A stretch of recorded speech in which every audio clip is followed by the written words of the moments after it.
Halo semuanya, boleh lagi di podcast Diskartes di season keempat.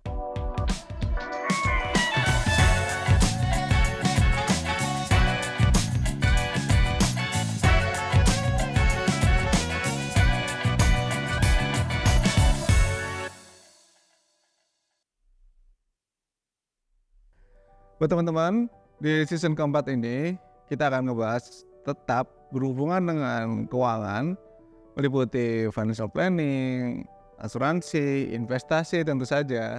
Dan goals gua buat kalian semua yang ngedengerin podcast ini adalah kalian akan menjadi investor yang betul sehingga mendapatkan return optimal, nambah duitnya, nambah sejahtera. Amin. Pada episode kedua ini gue akan ngebahas tema sedikit berhubungan dengan gender ya. Apakah wanita lebih rapuh keuangannya dibandingkan dengan pria? Tema ini muncul karena banyak sekali kekhawatiran dari ibu-ibu, dari nyonya-nyonya yang bertanya-tanya dan mengungkapkan ketakutannya. So, mudah-mudahan di podcast ini akan terjawab kenapa ini bisa terjadi dan bagaimana solusinya.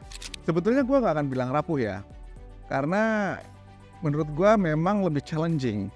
Apalagi dalam konteks misalnya yang sudah berkeluarga, tentu pihak pria atau laki-laki tetap akan menjadi tulang punggung yang mencari rezeki untuk menghidupi keluarganya.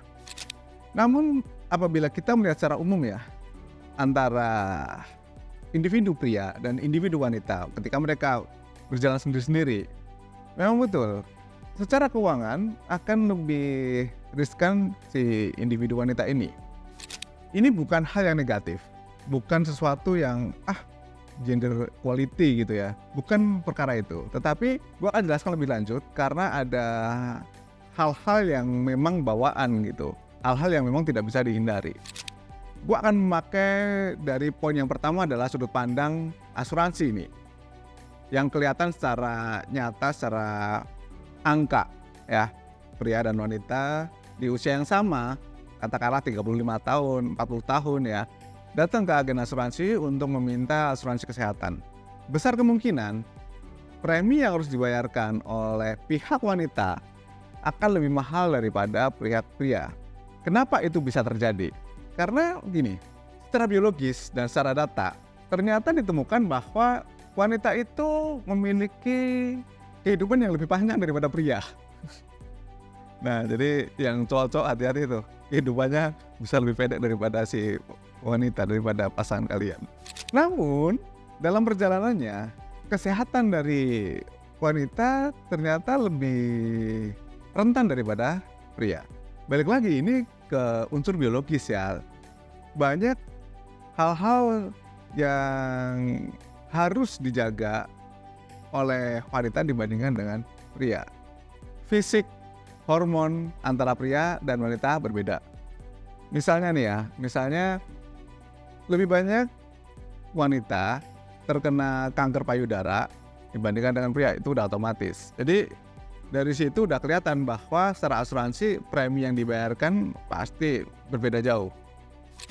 Poin yang kedua, ketika dalam konteks sudah berkeluarga, ternyata perbedaan peranan itu memiliki dampak keuangan juga. Gue akan jelaskan lebih detail. Misalnya nih antara suami dan istri, si suami akan bekerja mencari nafkah untuk keluarganya, si istri akan fokus terhadap situasi di rumah, pendidikan anak-anaknya dan lain sebagainya. Ini memang kelihatan sedikit tidak fair ya. Ketika pihak pria menajamkan skill untuk mencari income, mencari uang, si wanita ini menajamkan skill untuk mengurus kebutuhan rumah tangga dan anak-anaknya. Dari situ udah kelihatan bahwa porsi untuk mempelajari mencari uang menjadi lebih sedikit bagi si wanita dibandingkan dengan pria. Akan lain ceritanya ketika si wanita juga ikut bekerja berdampingan dengan si pria yang ikut bekerja, maka skill untuk mencari uangnya akan sama. Tapi balik lagi, policy atau kebijakan dari masing-masing keluarga kan berbeda. Dan di sini gue akan ingatkan bahwa kita tidak dalam konteks apakah lebih baik ibu rumah tangga atau ibu karir.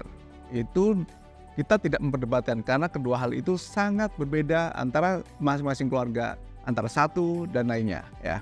Kita tidak bisa memaksakan hal tersebut. POV sekarang, point of view sekarang adalah melihat kenapa kemampuan untuk mencari uang yang berbeda ini ternyata memang disebabkan karena kesempatan yang berbeda ketika dalam konteks keluarga tadi. Peranan dalam keluarga lainnya adalah misalnya nih, yang mengandung, melahirkan, menyusui itu kan pasti seorang ibu gitu ya. Bapak-bapak nggak mungkin dong. Jadi udah kelihatan bahwa waktu ibu-ibu atau wanita untuk mencari uang sudah berkurang banyak nih. Ya otomatis jelas aja makin rentan. Ketika seorang wanita mengandung, udah pasti kepotong waktu cuti. Sedihnya adalah beberapa perusahaan ya atau lapangan kerja kalau melihat pilihan antara pria dan wanita, ya mereka akan memilih mana nih yang bisa bekerja lebih banyak untuk company-nya. Hal ini juga menjadi penyebab seorang wanita memiliki kerentanan finansial dibandingkan dengan pria. Poin selanjutnya adalah income gap. Suka tidak suka, ini terjadi dan gue mendapatkan data dari Amerika Serikat ya, dari US, bahwa di beberapa level pekerjaan tertentu itu ada perbedaan penghasilan antara pria dan wanita. Sebagai contoh, kalian bisa lihat di tampilan bahwa secara total ya, laki-laki itu bisa mendapatkan pemasukan sekitar $1.200. Sementara untuk wanita hanya mendapatkan $1.000. Ada gap sekitar 20%, which is lumayan gitu. Sementara kita lihat ya, di Indonesia misalnya, di beberapa tempat memang masih ada yang berbeda.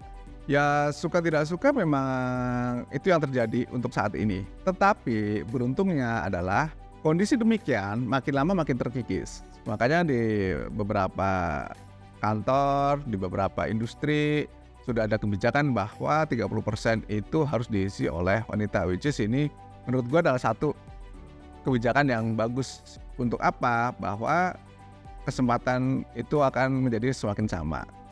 Nah sekarang kita akan bahas bagaimana sih solusi dari kerentanan-kerentanan kayak gini. Solusi utamanya adalah literasi keuangan, kemampuan keuangan.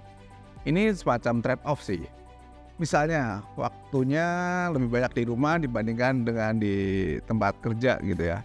Apa trade-off-nya? Trade-off-nya adalah semakin besar waktu yang bisa dimiliki oleh ibu-ibu untuk mempelajari mengelola uang dan menginvestasikan. Literasi keuangan yang betul, belajar investasi yang betul menjadi solusi bagi wanita untuk men-trade off kerentanan finansial yang dimiliki. Ini juga penting karena merekalah yang akan mendidik anak-anaknya.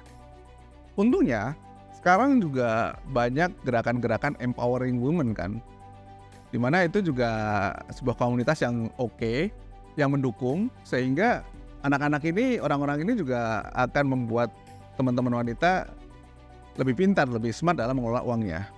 Karena gimana pun juga sosok ibu, sosok wanita itu penting untuk memajukan generasi selanjutnya dari kita.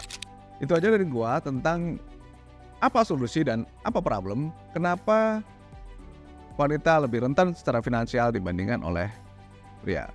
Sampai jumpa lagi di podcast Discartes episode selanjutnya. Thank you and bye.